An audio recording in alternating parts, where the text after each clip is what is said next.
Good morning, good morning, good morning. Welcome back, and you're watching today's equity video. Today we are looking at Dixie.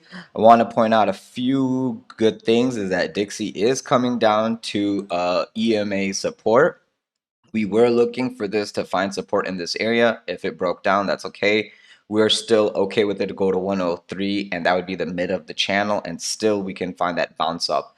The only good thing about this dropping down like this is gonna give equities, all your stocks, especially tech stocks, a nice room for rallying to the upside. So please, please, please, keep that in mind that if we do find this as support and we turn around from here, that's also going to be a signal that hey, the high is in, and you need to act accordingly because we might be rolling over from here. So once this finds support and goes up, all your equities and stuff are going to feel pain again. So just be ready and prepared for that to happen. Um, let's go now down the list of all the other stuff we were looking at. And we're going to start with Dow. There's Dow. So obviously yesterday was a nice day, about 1100 points to the upside. We were looking for an open and close above 33,190. Now we can look for the next level to come and hit, which is around 34,400. So basically like 600 more points up, and we should be hitting that target to the upside, which we've had since we've started this equity series. Sweet, sweet. Okay, everything looks good. Just 1 second. Excellent. Had to cough, sorry. So now as this continues up today, as long as we close above 33,190, we can look for further upside. We can use this as support, this area as support, and continue higher in the future. So that is good. Now,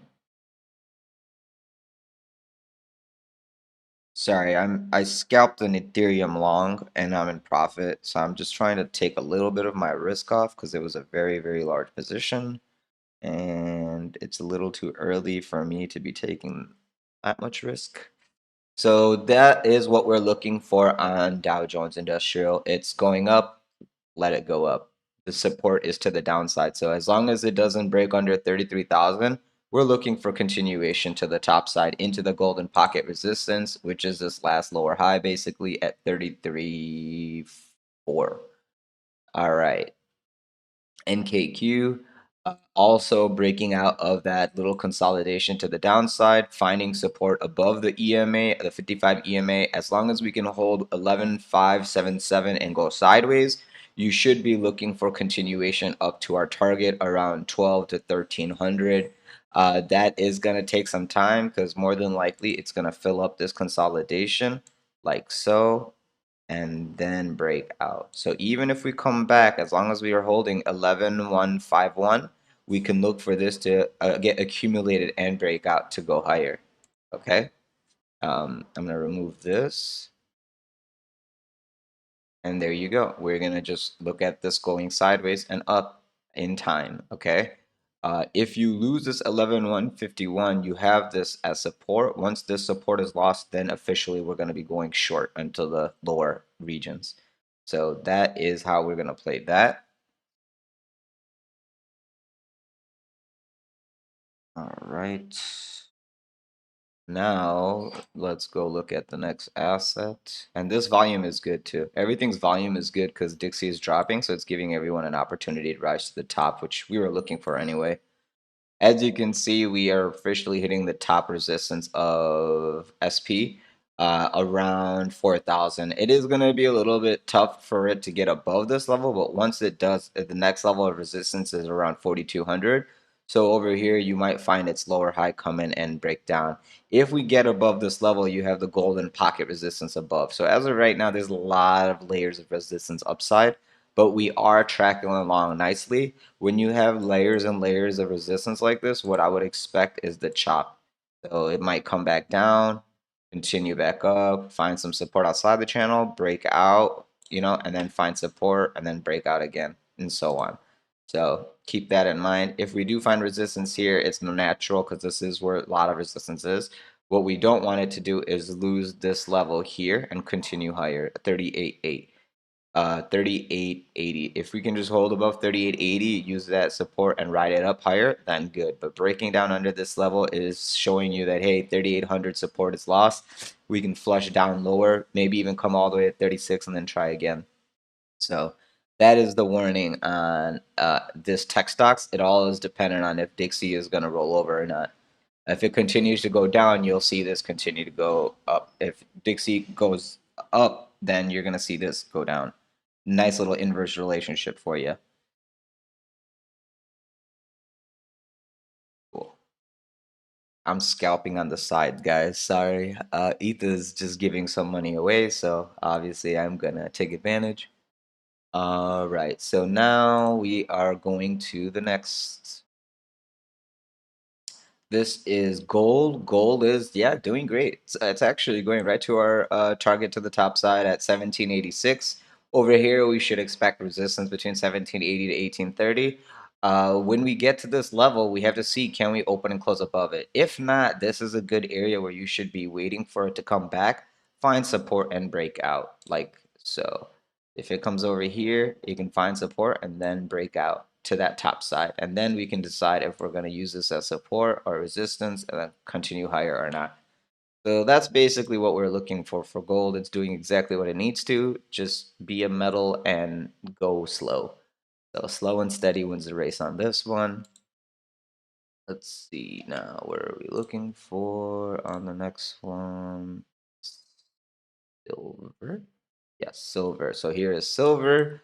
As you can see, it's actually at the resistance that we've been waiting for a few days, 2187. Now, what we need to do is find some support here. If we can hold this $21 ounce price, then we can look for to continue higher into the breakout that we were looking for continuation into around 23 and higher.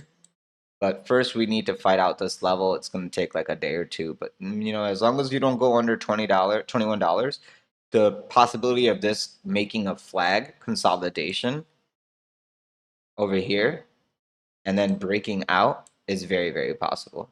Very, very, very likely that it's going to do this and break out.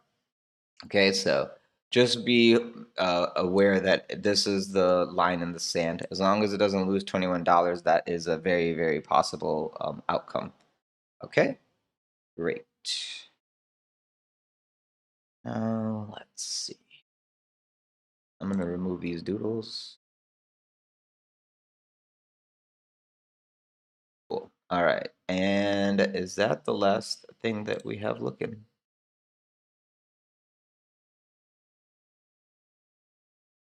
Yes, that is. Oh, we have MSFT, I guess we can look at just because it's there. This is Microsoft, and I was telling everyone, guys, this is a crazy long. And that's literally what happened. Microsoft is actually hitting our top at 1240. Oops. It's already hitting the top of what I was expecting around 1240. Now what we need to do is see if it can open and close above it. Even when it open and closes it, we should be looking for a little bit of pullback until like 1230, but then that 1230 should be support for us to break higher. So this is doing exactly what we expected. Look at this gap up too. This is a pretty big gap. Maybe it's going to come back to fill it and then come back up, but Microsoft, man, this is an equity. If you look at it, it has never really gone down. And this is the first time I've seen it in a long time hit the 200 EMA. That's why I was so giddy about taking along on that. Just look at this price action. This was a real gift from the market. It's just not going to be that low ever again. Once we break up above this previous low of 250, I want to say. Yeah, 250, it's going to be just on its way up. It's not going to give you guys another opportunity to take this, and it's going to try to run as fast as it can to 1330. You're going to see like $100 move on this equity in time. So yeah, I really do like Microsoft for long term, just because of the chart, not the company or the technology or any of that. Just this chart is just too fantastic for you to ignore. And I'm pretty sure they give you dividends. So it's like this thing is going up. You can buy, hold, and just get the dividends and just stack, stack, stack, compound. I don't think you guys need to look at that one. Here is our Intel. We did a prediction on this, and I think Intel was one of my favorites. Yeah, Intel was one of my favorites. And it is officially breaking above that golden pocket level that I was telling you guys. If Microsoft does it, it's good stuff. And what we were looking for was a claim of this level between 129 and up. As soon as 129 got claimed, you broke out.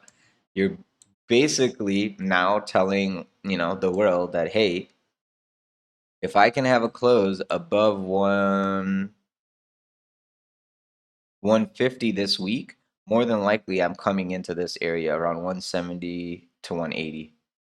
So that's T-Mobile for you. That's our target we're going for after a weekly open and close above here, which is going to happen in about 8 hours above the golden pocket. All the shorts that were on this equity are officially in and out. They're gone.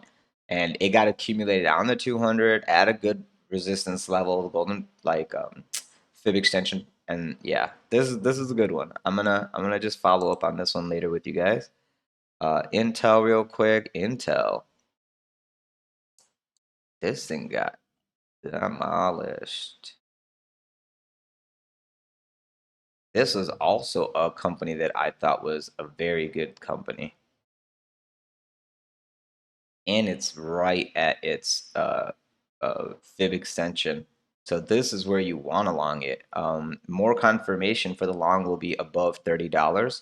When you have $30 more a share, the more than likely this thing is going to be gunning for 32 and then 35 and then going sideways and up. Like this is going to get accumulated, but this one's going to take some time. It is a possibility that it can go down to 15 if it really wants to, but that will only happen if you lose 25. So if you're buying into this and you're under 20 and it goes under 25, that's your first warning for downside. But I mean, I think it can get bought up between 20 to $25 and then pop right back up. So keep an eye on that. Uh, Apple. Apple just looks like it's sitting on some support. This looks like it's decent support for it to continue up higher. We need to get above 150 for you to even test into 170. So 150 is like a line in the sand. And if you could be patient for a long off of 120, I would consider that 120 long because of the 200. That's if you get there. You might not get there because this is already um, holding you pretty nicely at 140. So around 140, even if you want to dabble into Apple, it's possible. But then just know that you might have to add in at like around 120, and then so on from there. Apple is not a bad company. Do we care about BITO? BITO, yeah, it got wrecked after this one gap fill that happened over here to 1688. All that happened was just downside. This is one of the equities that someone personally I know is holding, and I was like, around this level is where you're gonna find your resistance. That's literally what happened. Under $13, the 21 EMA smacked the crap out of it, and now it's officially in a bearish situation where it can be gunning for $5 and under. The second it closes under 980, you're gonna be looking for like $6. Unfortunately, there's no nothing anyone can say or do about this. It's just weakness, and it's getting hit from the other equities with crypto getting knocked. Here's Meta. Meta went down and we had much lower targets, but look where it bouncing. Right at our extension at around 111.